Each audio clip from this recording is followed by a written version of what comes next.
Okay, so question number 9. As we can see, equation for enthalpy change is given in this question, and they are saying what is the correct expression for the calculation of Q, enthalpy change of this reaction. Actually, if we look into this reaction, so on the reactant side, we have elements, the carbon element in a solid form, its standard state, so hydrogen gas and oxygen gas. So these are elements, and on the right side we have compounds. It means that this reaction is showing the combustion of carbon, right? And it is also showing the combustion of hydrogen in presence of oxygen. So let's see what values. So we can use this either the enthalpy change of combustion, you can say, right, for carbon, or we can use it as enthalpy change of formation of carbon dioxide multiplied by 2. Why? Because there are 2 moles of carbon dioxide gas are formed. Similarly, we can say it's enthalpy change of formation for water liquid state multiplied by 3. So there are 2 enthalpy changes we need for the calculation of Q. Or we can use enthalpy change of combustion of hydrogen as well, but multiplied by 3 here for hydrogen and 2 for carbon. So first of all, option A, they are saying enthalpy change of combustion of carbon dioxide. So that's not a combustion of carbon dioxide. So that's why this option A is incorrect. Let's see next one. Enthalpy change of formation of water. Yes, it is enthalpy change of formation of water. But here they have given the gas physical state of water. But here the given in equation is liquid. So that's why option B will be incorrect. And option C, enthalpy change of formation of carbon dioxide gas. Yes, it is enthalpy change of carbon dioxide gas multiplied by 2 because 2 moles are formed. So it's true. Minus 3 into enthalpy change of formation of H2 gas. No, it's not H2, it's H2O formation. So option C is incorrect. So here, formation of H2O liquid. Yes, it is H2O liquid. And formation of CO2 gas. Yes. Multiplied by 2. Yes. And sum of these two enthalpies will give us the enthalpy change of this reaction. So option D is correct, right? Now, let's see another question of this paper, the question number 10. So in question number 10, what they are saying here, they have given us an energy profile diagram for this reaction. Sodium hydroxide reacts with sulfuric acid. So that is basically activation energy, right? And this X is the delta H.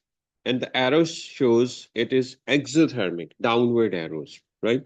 So we can say it's negative delta H. And the reaction is a neutralization reaction. You can see alkali reacting with an acid.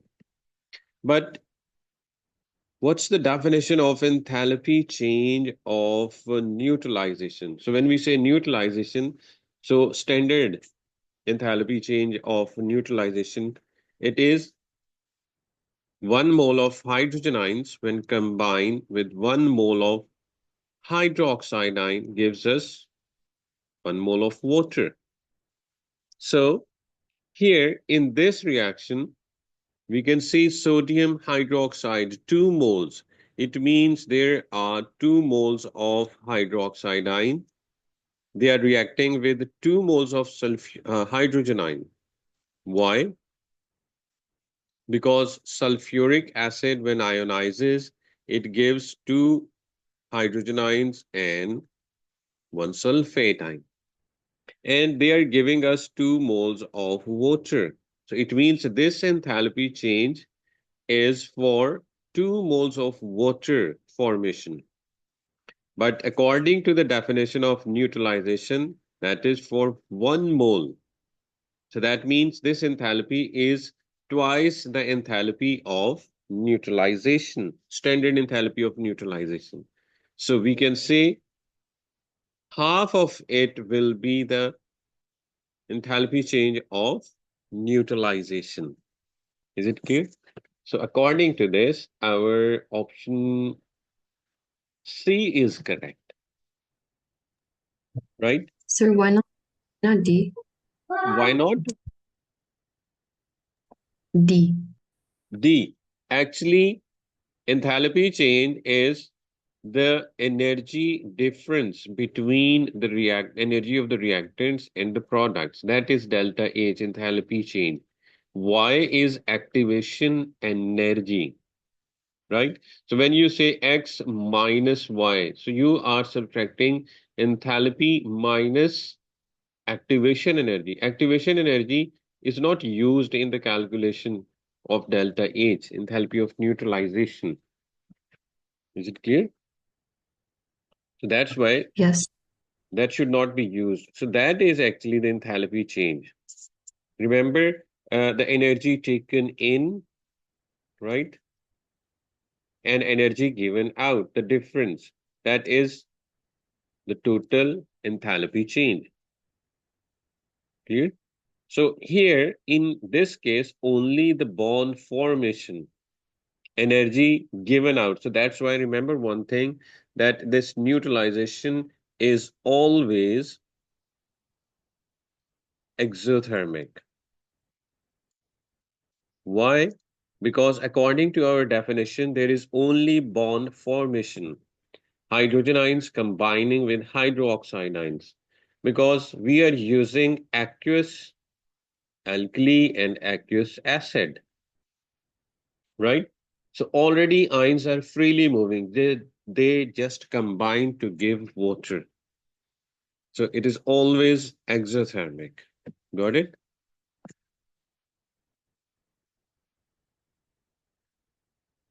Okay, now let's see another question. So in this question, number 11, what they are asking, you can see student reacts 4 moles of ammonia with oxygen to produce an oxide of nitrogen and water only. So it means if I write down the equation, I have ammonia, and they are saying 4 moles of ammonia. So 4NH3, they are reacting with oxygen and giving us nitrogen, oxide of nitrogen. So it should be N and O. We do not know the formula of this oxide of nitrogen, right? But let's say NO plus water only, okay? H2O. Each nitrogen atom increases its oxidation state by 5. So let's see oxidation state of nitrogen in ammonia. So we know in case of ammonia, nitrogen and hydrogen both are non-metals. So when we have non-metals, the one with more electronegativity carries negative oxidation state. So nitrogen is -3, so +1, and +1. So it means nitrogen oxidation state is -3 in ammonia. And it goes from -3 to increase 5. So that means the difference of 5 increase means it is losing 5 electrons. So that goes from -3 to +2. Clear? So -3, -2, -1, 0, 1, and 2. The difference. Okay. So how many moles? So if it is +2, the oxygen should be -2, as we know according to the rules. So the formula of this oxide is NO, right? Now let's see the balancing of this equation. So we cannot change this 4 moles of ammonia because that is given in the question. So here we will need 4 to balance this equation, right? And how many oxygen atoms are on the right side? So 4 here and 1 here. So here we have only 2. So to balance it, let's say if I take 5 to 10, so how many oxygen atoms? Oh, sorry. Before that, why don't we first balance the hydrogen atoms? So 12 hydrogens are there. So let's say if we have 6 water molecules, so hydrogens are balanced. Now oxygen on the right side, 4 plus 6, 10 on the right side. So we should write 5 here. So that is our balanced equation. Now, according to our balanced equation, we can simply say that 4 moles of ammonia reacts with how many moles of oxygen they are asking? 5 moles. Is it clear? So in this question, actually, they are asking about the oxidation state and the balancing of equation. That was simple calculation, right? Now let's see question number 12. They are saying in the treatment of domestic water supplies, chlorine is added to water to kill bacteria. Okay, Cl2. Some hypochlorite ions are formed. Actually, ClO negative ions are formed. So what is the change in oxidation state of chlorine when forming this? So it means Cl2 is changing into ClO negative. This negative charge is on actually oxygen. Okay. So oxidation state, chlorine 0, it goes to oxidation state here. So chlorine oxidation state, let's find it out. As we know, the overall is -1. Oxygen is -2 in combined state. So X. Hmm. The oxidation state of chlorine here is +1. So oxidation state of chlorine when forming this ion from aqueous chlorine. Very simple. We have found that which is +1, right? Okay. Let's see another question. Number 13. They are saying ethanoic acid is mixed with ethanol. So it's a mixture of these two acids, ethanoic acid and ethanol. Ethanol is contaminated with a small amount of methanol. Okay. So in mixture, we have 3 things. Ethanoic acid, right? We have ethanol, and there is impurity in it, which is methanol. So two alcohols and one acid. So they are saying the following equilibria are established. So this ethanoic acid, when reacts with ethanol, it's for ester formation, esterification, right? Giving us an ester, which is ethyl ethanoate, right? Okay, and giving water, and it's Kc expression. So if I write its Kc expression, so products concentration divided by reactants concentration. Clear?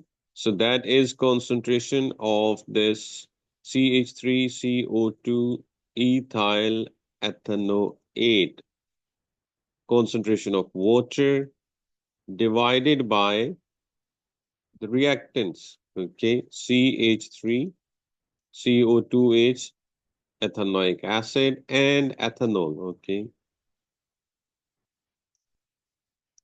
right.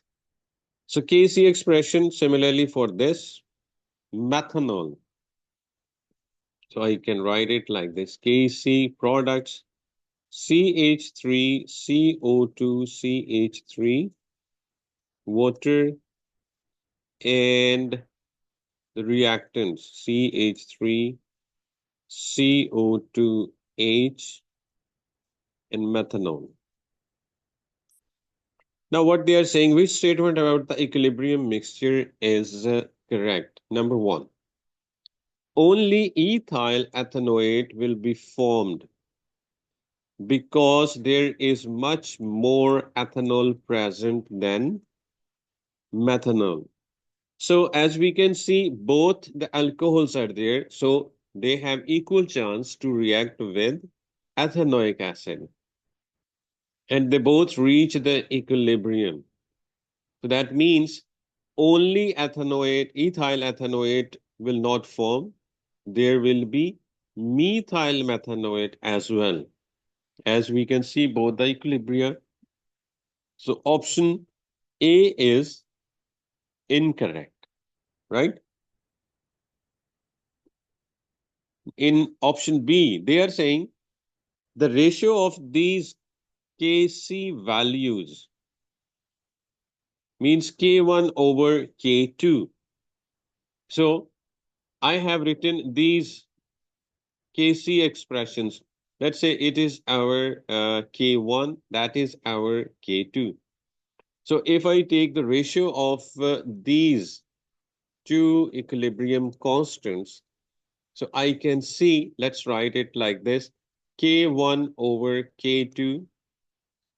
So what is the value of K1? This is CH3, CO2, CH2, CH3, ethyl ethanoate into H2O over this ethanoic acid and ethanol. Okay. And divided by K2, this one. So let me write it like this. Divided by means multiply it. Hmm? And let's invert this one. So it will give us CH3 CO2H, because when I convert this division sign into multiplication sign, so they will invert, right? The CH3CO2H and then methanol divided by this ester CH3CO2CH3 and water. Now, in this expression, is there anything which we can cancel out? Yes, water will be cancelled out. This acid, ethanoic acid, and the rest expression K1 over K2. That is ester ethyl ethanoate into methanol, right?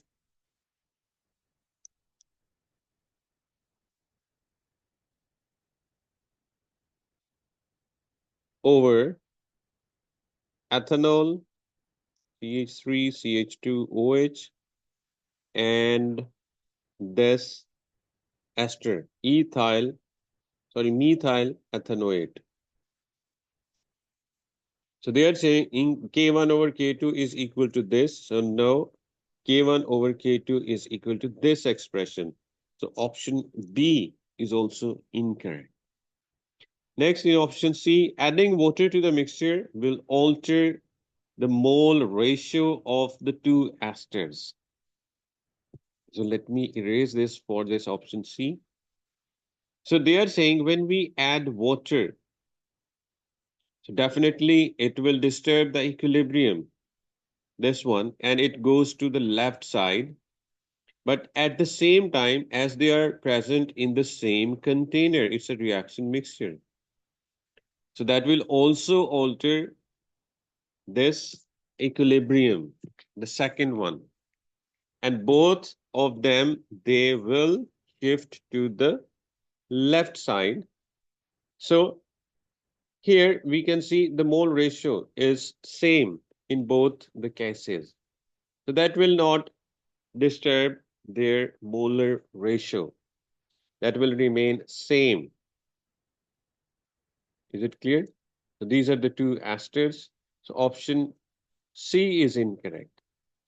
Next, they are saying adding methyl ethanoate to the mixture will increase the number of moles of ethyl ethanoate.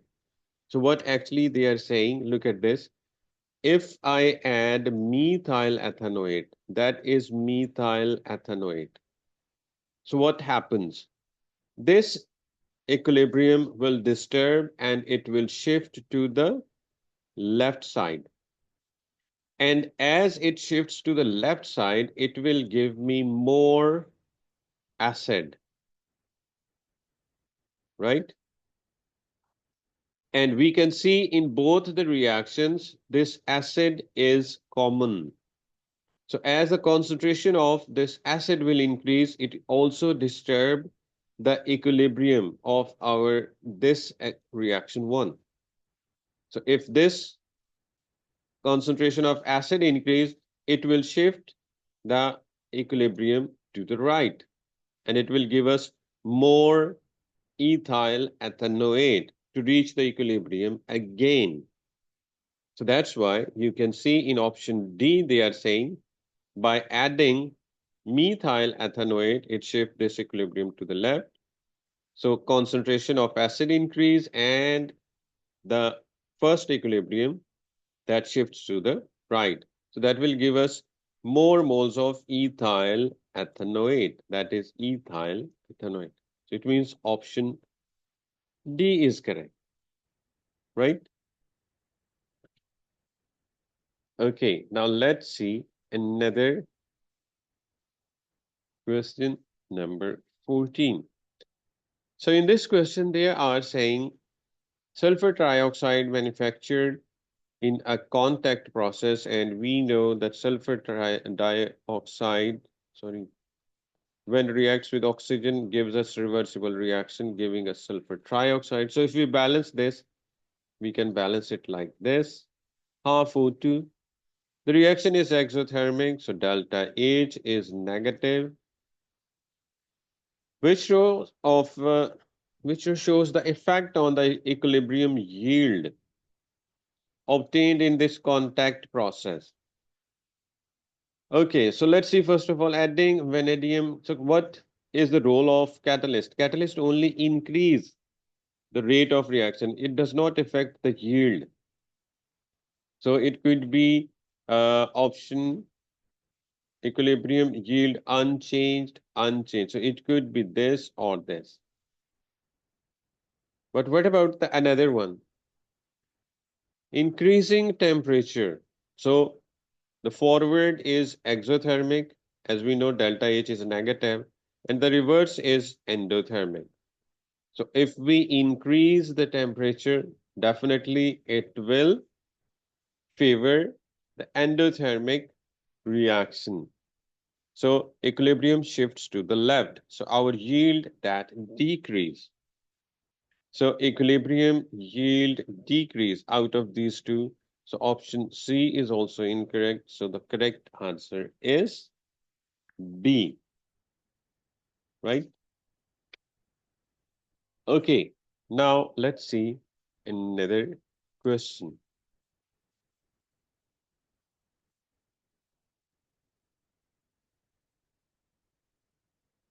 So in this question, they're saying Boltzmann distribution for a gas at constant temperature of 50 degrees Celsius that is shown. Actually, what is Boltzmann distribution?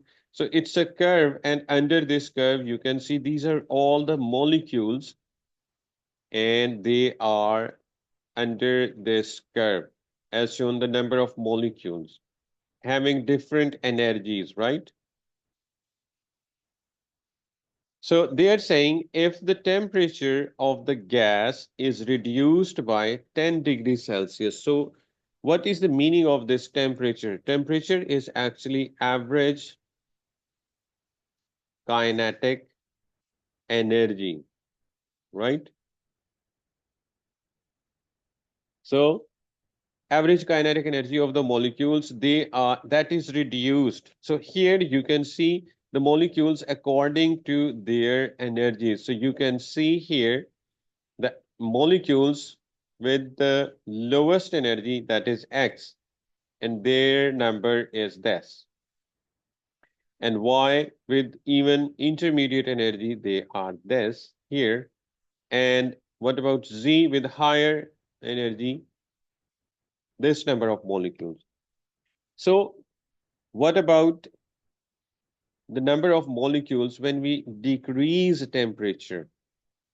So we know that most of the molecules, they will lose energy. So the number of molecules with the lowest energy, definitely they will increase in number, isn't it? And the molecules with intermediate energy, definitely they will decrease in number. Why? Because they are losing energy. And what about this with the higher energy? They're also decrease in number. So we can see here, you can say the curve will look like this.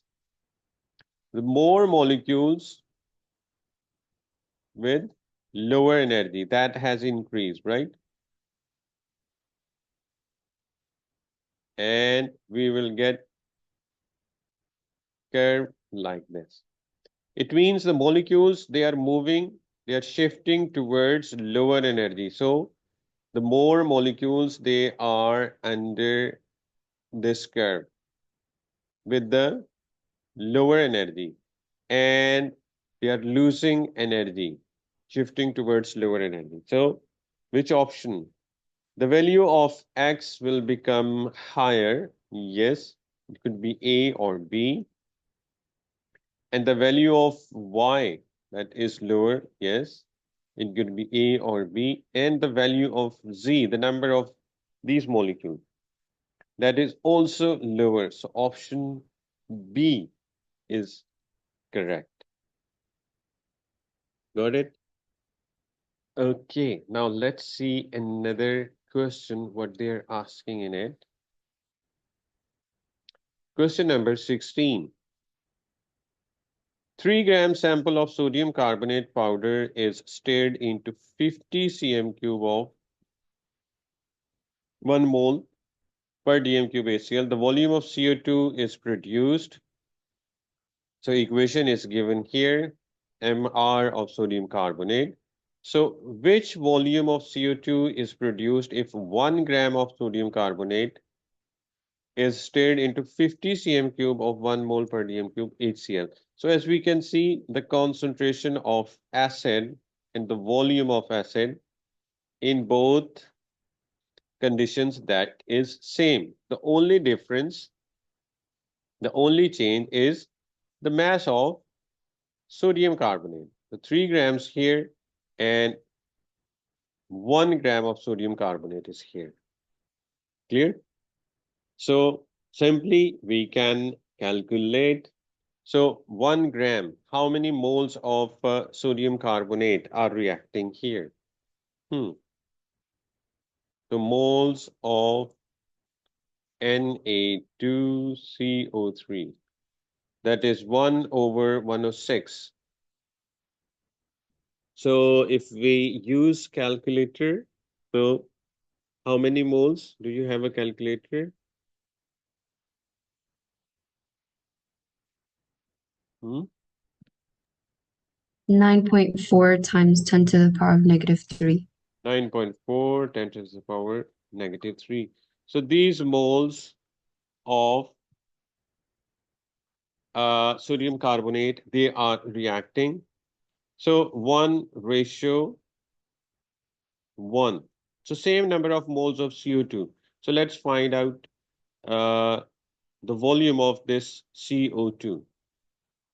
So volume is equal to the number of moles multiplied by, it's in cm cube 24,000. So multiply it with 24,000. Yes. So what's the answer?